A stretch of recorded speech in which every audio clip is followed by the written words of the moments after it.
Скопјани утрово се разбудија со топли радиатори во топли домови, далеку потопли од изминатите неколку дена. Дента кога парното требаше да згасне, владата превзеде обврска преку ЕСМ да раководи со БЕК и да им обезбеди на скопјани топли домови до крајот на грејната сезона.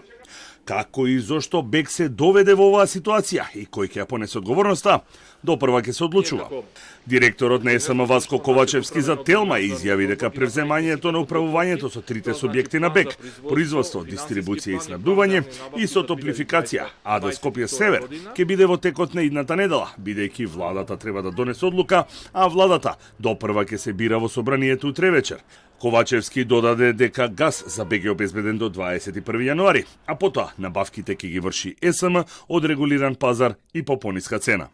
Испораката на топлинската енергија во град Скопје продолжува и понатаму, со зголемен интензитет и повеќе часови, бидејќи сега парното ќе се гаси во 1 часот наутро, заради превземената обврска од АДСМ да ја превземе електричната енергија која ја произведува ТЕТО, а топлинската да оди према БЕК. Исто така и со вчера подпишаниот договор со кој ТЕТО се обврзува да работи за викендите, ќе допринесе за стабилизација. Правата и обврските кои ќе настанат по превземањето ќе бидат на ЕСМ, кој ќе го менаџира целокупното финансиско работење преку посебна сметка. И за истото ќе доставува до владата извештаи во континуитет.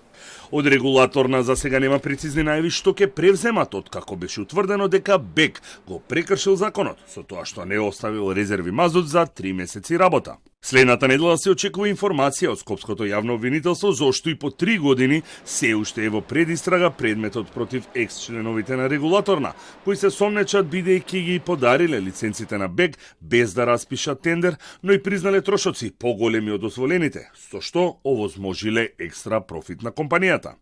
Парно грејењето на скопјани и денеска беше тема на партиски препукувања меѓу СДСМ и ВМРО ДПМНЕ.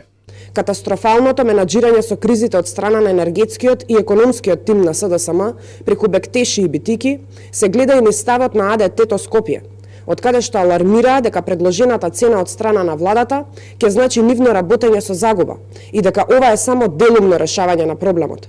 Дополнително, се закануваа дека ќе се одземе лиценцата на БЕК, што е уште една лага во низата лаги кажани од СДСМ. Од СДСМ пак реплицираа дека градоначалничката на Скопје Даниела Арсовска ги игнорирала проблемите на скопјани.